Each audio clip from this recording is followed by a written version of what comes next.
मंगल ग्रह पर जाना हम इंसानों का एक बहुत ही महत्वपूर्ण मिशन बन गया है।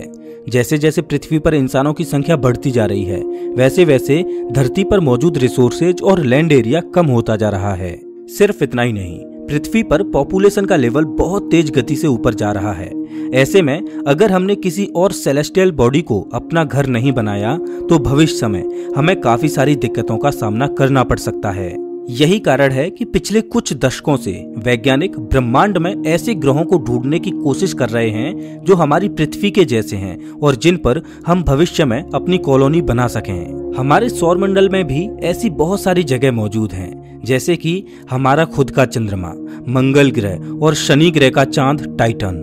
वैज्ञानिक मानते हैं कि इन सभी पर बिना मॉडिफिकेशन के रहना बिल्कुल भी संभव नहीं है, क्योंकि ये अंतरिक्ष के बहुत ही एक्सट्रीम इलाकों में मौजूद हैं। हमारी मल्टीप्लैनेटरी बनने की शुरुआत हमारे चंद्रमा से होगी। ऐसा इसलिए है क्योंकि पृथ्वी और चंद्रमा के बीच की दूरी बहुत ही ज्यादा कम है, जिससे किसी भी मिशन को रिपीट करना वैज्ञानिकों के लिए थोड़ा आसान होगा।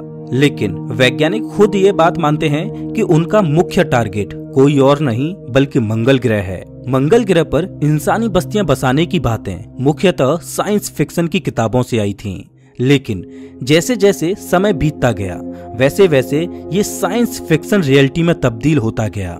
फिर इलोन मस्क की कंपनी स्पेस एक्स ने सीधे मंगल पर इंसानों को ले जाने का प्लान बनाया और यहीं से शुरुआत हुई मल्टी प्लानेटरी स्पीसीज बनने की। अभी भी हम मंगल ग्रह तक नहीं पहुंचे हैं और ऐसा करने के नजदीक भी नहीं हैं, लेकिन इसके लिए प्रयास तो जरूर किए जा रहे हैं। इन्हीं में से एक प्रयास का नाम है द क्यूरियोसिटी रोवर।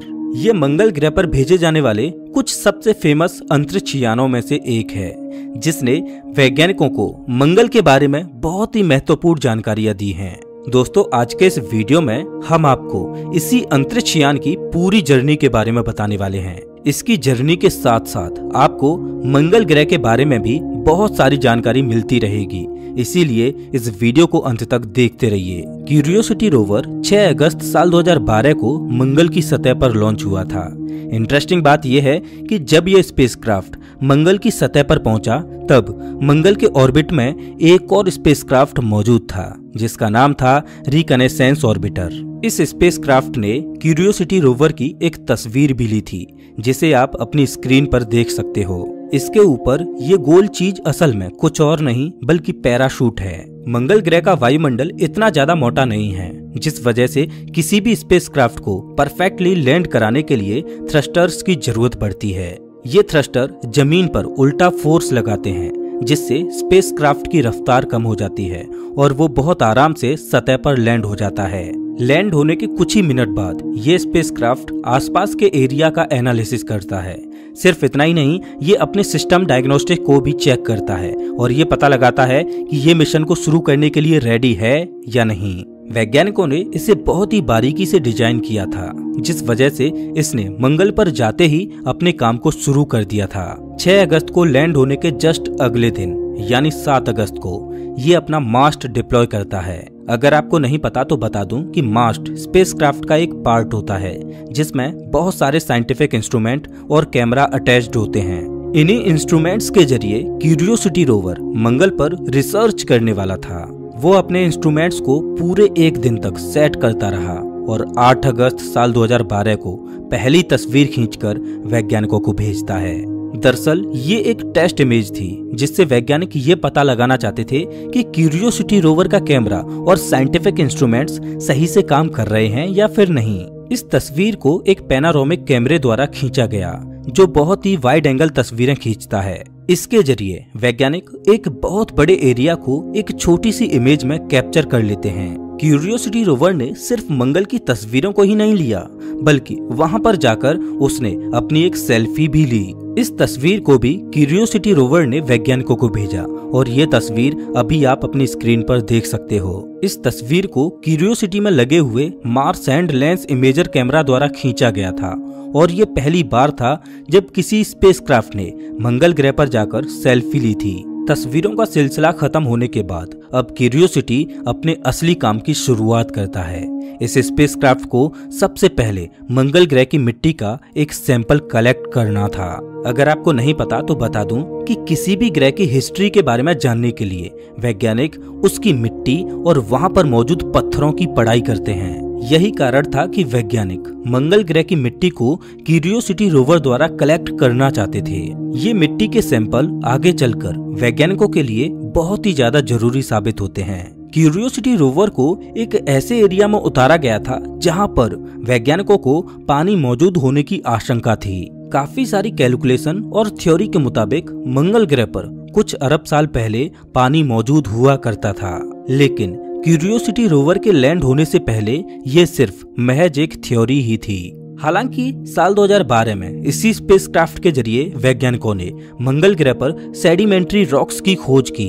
जब इन पत्थरों की स्टडी की गई तो उसके बीच में वाटर मॉलिक्यूल को पाया गया और ये बात कंफर्म हो गई कि एक समय पर मंगल ग्रह पर भी पानी मौजूद हुआ करता था। अब सुनने में भले ही ये छोटी सी बात लगे, लेकिन ये वैज्ञानिकों के लिए एक बहुत ही बड़ी डिस्कवरी थी। आज मंगल ग्रह पर पानी तो मौजूद नहीं है, लेकिन इसके पोल्स पर आज भी हम ये विशाल ग्लेशियर देख सकते हैं। ये बर्फ मुख्यतः कार्बन डाइऑक्साइड और वाटर से बनी हुई है, जो शायद भविष्य के इंसानों द्वारा इस्तेमाल की जा सके। मिट्टी के सैंपल्स कलेक्ट करने के बाद 12 अगस्त 2012 को क्यूरियोसिटी रोवर अपनी पहली ड्राइव लेता है। अभी तक वैज्ञानिक मंगल की सतह को एनालाइज कर रहे थे और मिट्टी के सैंपल्स कलेक्ट करके ये पता लगा रहे थे कि किस रफ्तार से क्यूरियोसिटी रोवर को मंगल की सतह पर चलाया जाए। इन सभी चीजों की एनालिसिस करना बहुत जरूरी होता है, क्योंकि जरा सी भी गलती होने पर अरबों डॉलर का मिशन फेल हो सकता है। क्यूरियोसिटी रोवर के पहियों को पहली बार टेस्ट किया जाता है और मात्र 4.5 मीटर की दूरी तय कराकर इसे वापस से रेस्ट पोजीशन पर ले आया जाता है। इस टेस्ट ड्राइव के बाद वैज्ञानिकों को ये पता चल गया था कि क्यूरियोसिटी रोवर के पहिए बिल्कुल सही तरह से काम कर रहे हैं और अब ये मंगल की सतह पर टहलने के लिए बिल्कुल रेडी है। इसके बाद 13 अगस्त 2012 को वैज्ञानिक इस स्पेसक्राफ्ट के जरिए बहुत ही जरूरी प्रोसेस की शुरुआत करते हैं। इस प्रोसेस को कहा जाता है लेजर जैपिंग। असल में वैज्ञानिक इस प्रोसेस के जरिए क्यूरियोसिटी में लगे हुए लेजर को एक पत्थर पर मारते हैं ताकि वो उसे सही से एनालाइज कर पाएं। इसके साथ ही चैम कैम नाम का एक कैमरा भी लगा होता है, जिसका काम होता है पत्थर की कंपोजिशन को रिकॉर्ड करना। चैम कैम का फुल फॉर्म होता है केमिकल कैमरा, यानी एक ऐसा कैमरा जो पत्थर की केमिकल कंपोजिशन को कैप्चर करने के काबिल हो। वैज्ञानिक जिस पत्थर को टारगेट कर रहे थे उसका नाम था कोरोनेशन। उसका मुख्य मकसद था इस पत्थर में मौजूद सारे एलिमेंट्स का पता लगाना और ये पता लगाना कि ये किस तरह से बना हुआ होगा। इस कैमरा सिस्टम के काम करने का तरीका बहुत ही ज्यादा यूनिक और इंटरेस्टिंग है।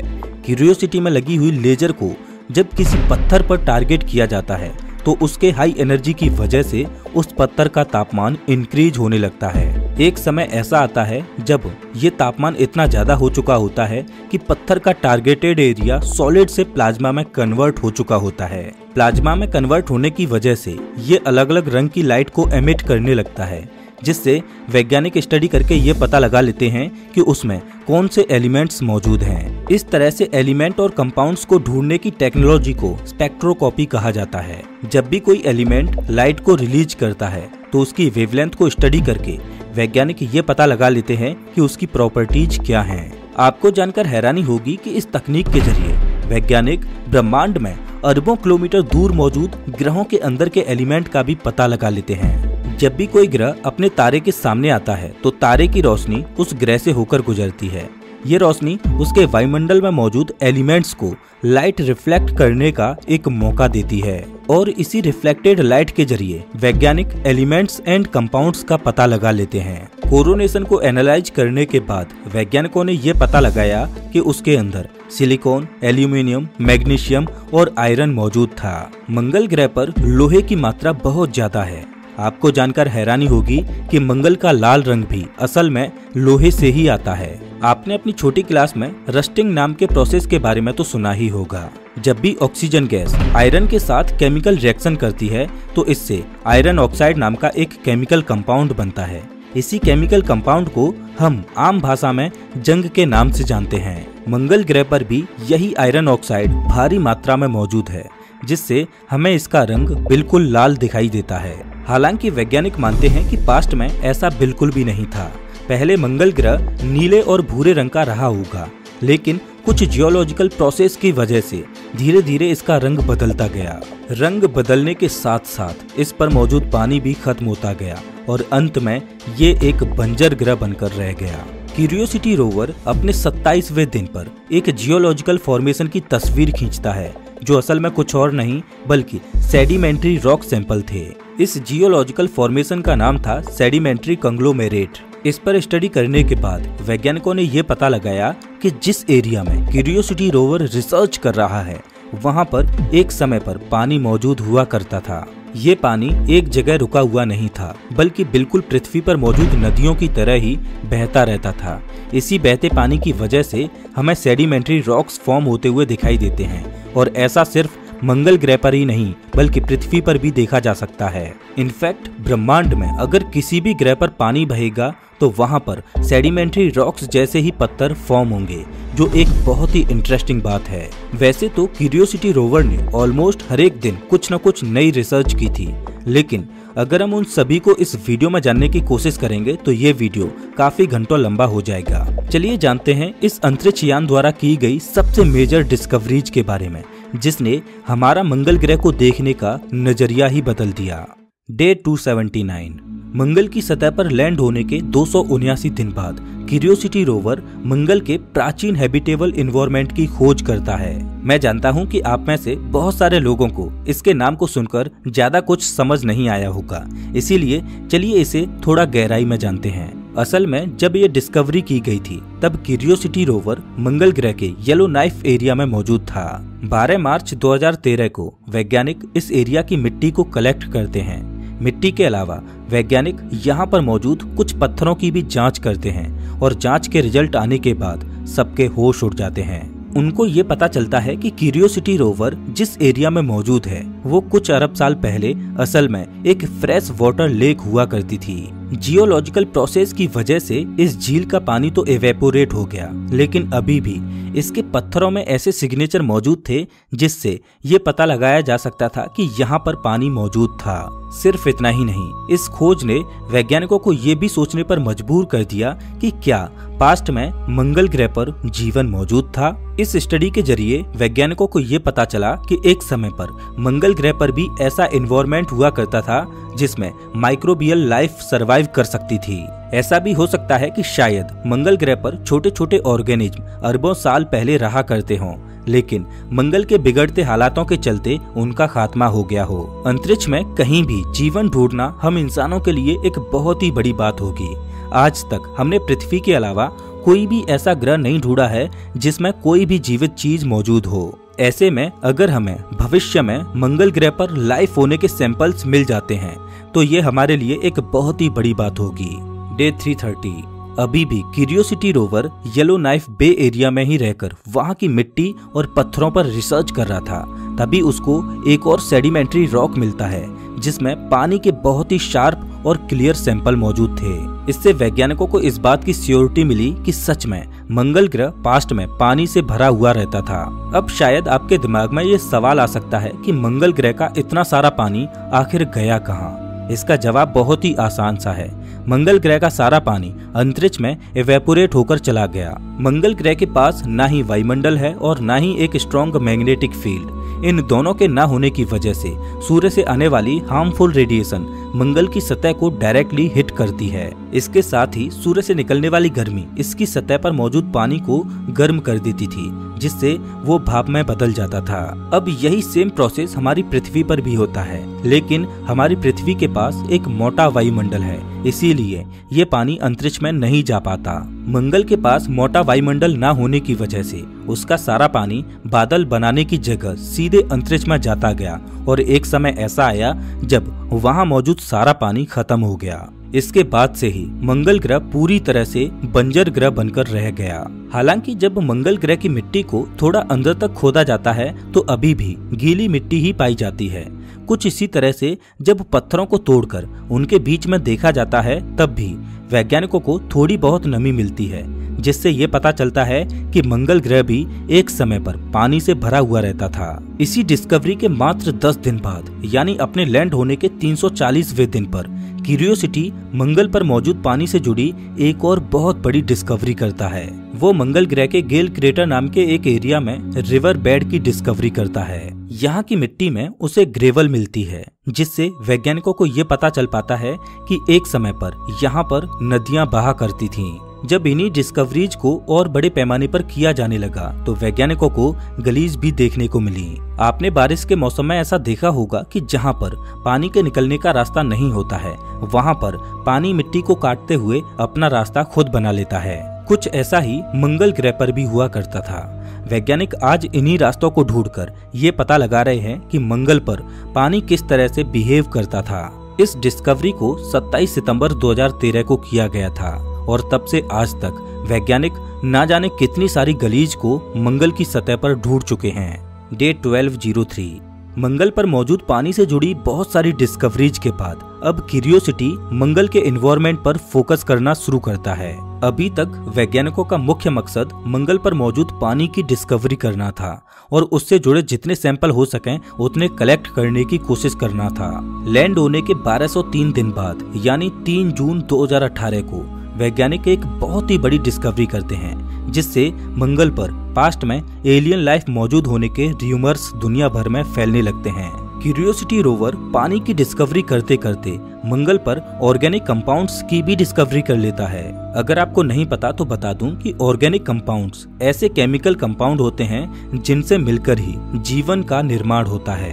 हमारी पृथ्वी पर जितने भी जीव जंतु मौजूद हैं वो सब ऑर्गेनिक कंपाउंड से ही बने हुए हैं। अब इस डिस्कवरी का होना इतनी बड़ी बात नहीं थी, क्योंकि ऐसे काफी सारे ग्रह हैं जहां पर ऑर्गेनिक कंपाउंड्स बड़ी मात्रा में मौजूद रहते हैं। चौंकाने वाली बात ये थी कि ये ऑर्गेनिक कंपाउंड कहीं और नहीं बल्कि गेल क्रेटर में ही पाए गए थे, यानी वहीं पर जहां पर कभी मंगल पर पानी मौजूद हुआ करता था। वैज्ञानिक ऐसा मानते हैं कि ब्रह्मांड में अगर किसी भी ग्रह पर जीवन का निर्माण होगा तो वो ज्यादातर पानी के ही आसपास के एरिया में होगा। ऐसा इसलिए है क्योंकि पानी में सर्वाइवल के चांसेस हाई होते हैं। इसका सबसे अच्छा उदाहरण हमारी पृथ्वी पर ही मौजूद जीव जंतु हैं। हमारी पृथ्वी पर भी जीवन की शुरुआत कहीं और नहीं बल्कि समुद्रों से ही हुई थी। धीरे धीरे ये समुद्र में रहने वाले जीव जमीन पर आने लगे और फिर यही विकसित होते होते हम इंसानों में बदल गए। आज हम इंसान इस लेवल पर पहुंच चुके हैं कि हम अपनी हिस्ट्री के अलावा सौरमंडल में मौजूद बाकी ग्रहों की हिस्ट्री को भी एनालाइज करने की कोशिश कर रहे हैं। गेल क्रेटर में ऑर्गेनिक कंपाउंड मिलने के बाद इंटरनेट पर मंगल ग्रह पर जीवन मौजूद होने की काफी सारी अफवाहें फैलने लगी। हालांकि नासा ने इस बात को क्लियर किया कि अभी भी उनके पास इस बात का कोई भी पुख्ता सबूत नहीं है कि मंगल पर पहले जीवन मौजूद था या फिर नहीं। इसके करीब 600 दिन बाद यानी डे 1812 को क्यूरियोसिटी ने एक और बहुत बड़ी डिस्कवरी की, जो फिर से मंगल पर जीवन मौजूद होने की ओर इशारा कर रही थी।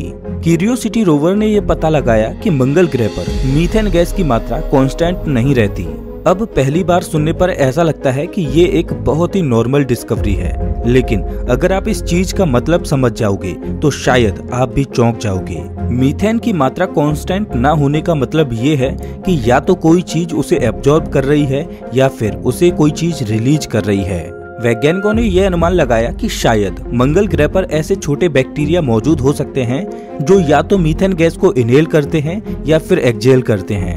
ये दोनों ही चीजें बहुत ही ज्यादा चौंकाने वाली थीं, क्योंकि इसका सीधा मतलब था कि मंगल ग्रह पर भी जीवन मौजूद है। हालांकि कुछ और समय तक स्टडी करने के बाद वैज्ञानिकों को ये पता चला कि मीथेन की मात्रा के कांस्टेंट ना होने का कारण जियोलॉजिकल प्रोसेस भी हो सकता है। अगर मंगल ग्रह की पूरी केमिस्ट्री को समझा जाए तो शायद मीथेन से जुड़ी दिक्कतों को भी सॉल्व किया जा सकता है। यहाँ पर भी वैज्ञानिक मंगल ग्रह पर जीवन मौजूद होने की बात को पुख्ता रूप से साबित नहीं कर पाए। इन सब चीजों से हटने के बाद वैज्ञानिकों ने मंगल ग्रह के वायुमंडल पर रिसर्च करनी चालू की। वो ये पता लगाना चाहते थे कि मंगल ग्रह का वातावरण मुख्य रूप से किन गैसों से बना हुआ है। बहुत ही आसान रिसर्च और एनालिसिस के बाद रोवर ने वैज्ञानिकों को मंगल के वायुमंडल का पूरा डेटा भेज दिया। वैज्ञानिकों ने ये बताया कि मंगल ग्रह के वातावरण में क्यूरियोसिटी रोवर को ऑक्सीजन, नाइट्रोजन, कार्बन डाइऑक्साइड और आर्गन जैसी गैसों के ट्रेस मिले हैं। इसमें से सबसे ज्यादा मात्रा कार्बन डाइऑक्साइड की थी और ये मंगल ग्रह के वायुमंडल का करीब 96% हिस्सा बनाती है।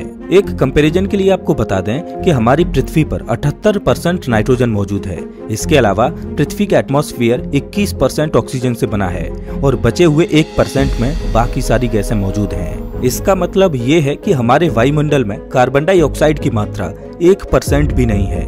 हालांकि इतनी कम मात्रा होने के बावजूद भी ये पूरी पृथ्वी का टेम्परेचर लगातार बढ़ाती जा रही है। ऐसे में आप ये अंदाजा लगा सकते हो कि मंगल ग्रह पर तापमान कितना ज्यादा एक्सट्रीम रहता होगा। खैर, वायुमंडल को एनालाइज करने के बाद क्यूरियोसिटी रोवर का काम था मंगल के रेडिएशन लेवल का पता लगाना।